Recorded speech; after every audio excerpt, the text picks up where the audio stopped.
A high value medical student is going to be a student that is not going to struggle through every semester in med school or fail every other course or find it very difficult to even get good passing grades in his courses. He's going to be a student that will be able to withstand and grow with the challenges that this process is going to bring, one that will not crack under the pressures of med school. You've seen a lot of students either drop out of med school because it is too difficult. You've seen students drop out of med school because they could not pass exams or they kept failing courses, or people even stay in med school for as long as almost forever because they cannot do well with courses. A high value medical student is going to be one that's not going to have to face all those challenges. He knows how to navigate the rough waters of this process. If you're going to be that kind of a student, this video is for you. If you're looking to become a medical student that will go through med school with as little friction as possible, then you are the person I am making this video for. This video is particularly very useful for those of you that are in the beginning, say MD1, for example, or even in pre-med looking to go into med school. I believe you will find the points in this video very useful. If today is the first time you're watching a video on this channel, please consider liking, subscribing, sharing this video, and we'll jump right into what we have to do. The first thing you would need when you get into med school, or if you are in med school, is to reclaim your focus. Reclaim your focus. A lot of people are going to tell you you need balance. In this video today, I'm going to tell you otherwise. Although it sounds nice, it sounds like, oh yeah, I need to balance my life. I need to have a balance between my social life, my academic life, my family life, and all of that. It's in fact nonsensical to think that you're going to have balance while going through med school. There is no such thing as balance. Accept it, and not just because I said you should accept it, because it is true. You are going to give up something to be successful in this craft. If you're going to do well in med school, if you're going to do well with all your courses, you're going to give up something. And it's not just a punishment. Everybody that is successful at anything in any field in life gave up something. People have sacrificed some, in some cases, even some time to be spent with family because they wanted to be successful at their craft. So you're going to need to reclaim your focus. You're going to decide that medicine is priority, and you will choose to dedicate maximum time to it. A lot of other things will suffer, and that is perfectly fine. If you're concerned that, oh, I don't spend a lot of time with my friends anymore, that's how it is supposed to be. You don't think that before med school you were spending a lot of time with your friends, and now you start med school and you're looking for a way to keep spending a lot of time with your friends. That's absolutely unnecessary. You're going to need to give something for you to be successful at this craft. A lot of people think otherwise, but I'm telling you, I have seen a lot of medical students. I've seen students that kept insisting on finding balance. People have had to give up spending a lot of time in the gym. If you can't give up all of these things and focus on your craft, in this scenario, medicine, there is no way you're going to be successful at it. And if you are successful at it, you're going to struggle a lot to keep up many times with the rest of your peers. The second thing you're going to need when going through med school to be high value is going to be to choose your resources early. Choose your resources early and stick with them.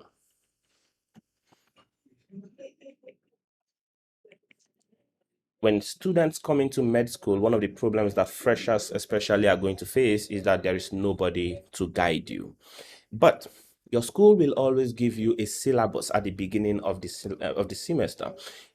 If you don't have a syllabus, then you may want to get in touch with the previous students, the former students from that class, and get their own syllabus.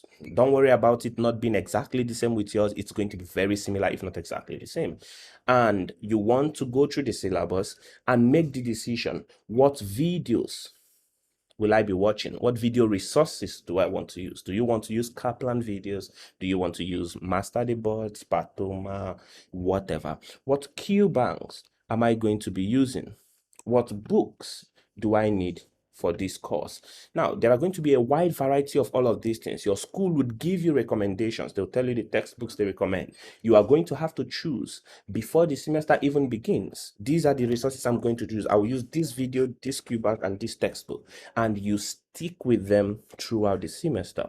You don't want to change your mind on the resources you have chosen because your friend said, oh, Patoma is very good with pathology. Oh, Goyan is very great with pathology. Yes, every resource is pretty much about the same with very little differences. You need to go through all of them when you have the time during the break, find out which resource suits your learning style the most, and make sure you don't change that resource as you go through the semester.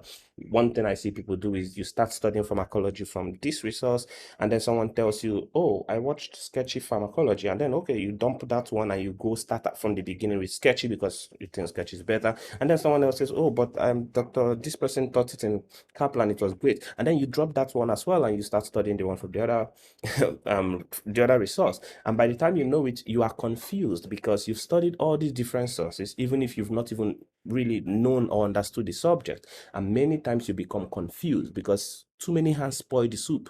In many cases, more resources don't actually make the student better, contrary to what you may think or feel. Instead, more resources confuse you, even if they're teaching you exactly the same thing. In one of the videos to come, we would go through exactly the consequence of using a lot of resources and if it's really helpful for students or if it's just bad altogether. The third thing you're going to need to do is to use your breaks. Use your breaks. And when I say use your breaks, what do I mean? Study during the breaks. When I was in MD2, for example, I took neuroanatomy. By the time we started the first semester, the first block, that is for neuroanatomy, I had studied everything for that semester, that session for neuroanatomy. When school resumed, I just attended class and the semester was very fun, right? I've heard a lot of students say, oh, we're on holiday. I don't want to study. We're on break. I want to use my break. I need to chill for my break. I need to play. And many times, and you may have experienced this yourself, you come back for the new semester completely empty. You don't know, and you don't remember what you did from the previous semester, and you're completely daft about what it is you're going to learn in the new semester. That is not the kind of person that will become a high value medical student. Students that go through med school in this fashion end up forgetting a lot of information. So you get to the next class, you know little to nothing from the previous class. You know nothing about what your teacher is about to teach. Everything they teach you, you're hearing for the first time. It is very useful if when you attend a teacher's class, he's telling you what you already read from before, and maybe the teacher just helps you understand it a little better. You're going to ask more intelligent questions if you've read the resource before, if you've gone through the material before. And the easiest way to do this is to do it during the breaks. You don't have to do it for all your subjects. You can pick one subject, maybe the most difficult one. If you're in MD1, maybe anatomy. If you're in MD2, maybe neuroanatomy. And you decide, okay, I'm going to go through the first 3 chapters so that when the semester begins and my teacher starts teaching the first 3 chapters, I already know what he's saying. I can start studying the fourth chapter. This way, you are not under a lot of pressure. You're not cramped for time. Now you can actually go through your semester in a more relaxed fashion. So again, use your breaks. Study during the breaks. The fourth thing you're going to need, perhaps, are mentors. A lot of medical schools provide you with mentors. Use your mentors. I know a lot of medical students in my own school that have never spoken to their mentors before. A lot of people have never spoken to nobody. They just go into every class. I'm on my own. I'm going to fight on my own. And many times they really don't know what they're talking about. So if you have a mentor, it doesn't have to be a teacher. It could be a student from the higher class. It could be a tutor that you're going to be using, somebody that will guide you.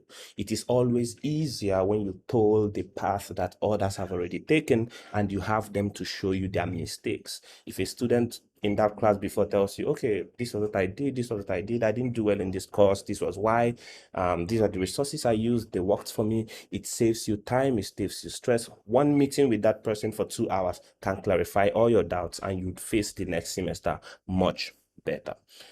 The fifth thing here, and the last thing, is to never complain about your teachers. This is counterintuitive. I've heard a lot of students tell me, oh, the teacher for this subject is so bad. The teacher for that subject is so terrible. I don't understand embryology because the teacher is so terrible.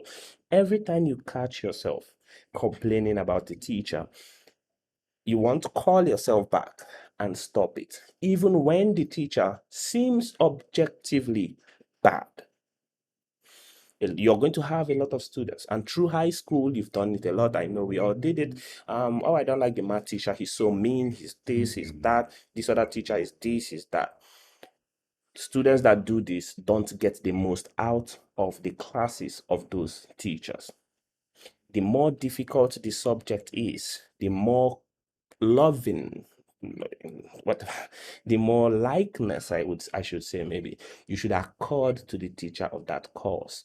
If the course is frustrating, is challenging, is difficult, it's just one more hurdle that you are going to need to cross. The easiest way to do it is to develop a cordial relationship with the teacher of that course, so that you're comfortable asking them questions, as many of them as you would want. One of those courses for me when I was in med school was pathology. A lot of students did not like pathology. It's difficult. It's this. It's this. They only complain about it, and they complain that the teacher is also too mean with it. But if you get close to that teacher, help the teacher out if you need to. Hear them talk about the course. Ask them questions directly instead of just demonizing the teachers. Remember, you have paid your fees. Your teacher will get his salary at the end of the day. The only person that loses in this equation is you. Think of it like that. The teacher will be paid whether he taught you well or not, whether you complain or not. Maybe you can file and you want to get him fired. Some students like things like that, but it doesn't matter too much. At the end of the day, you are responsible for your success, and complaining about teachers robs you of an opportunity to actually either learn better from them, or at least develop a relationship with them that allows you ask questions and improve yourself in the process. If you've watched to this point in this video, then this last tip is for you. Remember to be patient with yourself. Be patient with yourself. You're going to not do well sometimes. Some of you may even fail sometimes, because the subject could be that difficult that you actually just don't know what to do. Remember, it is normal as well to not do so well sometimes. Everybody in life has the moment where they don't do so well. So you need to be patient with yourself. You need to treat your failures as challenges you need to conquer, not as a defining event in your life. You don't say, I have failed. It is one thing to say, I failed the course. It's another thing to say, I am a failure. Like I failed. And then you become sad, you become depressed.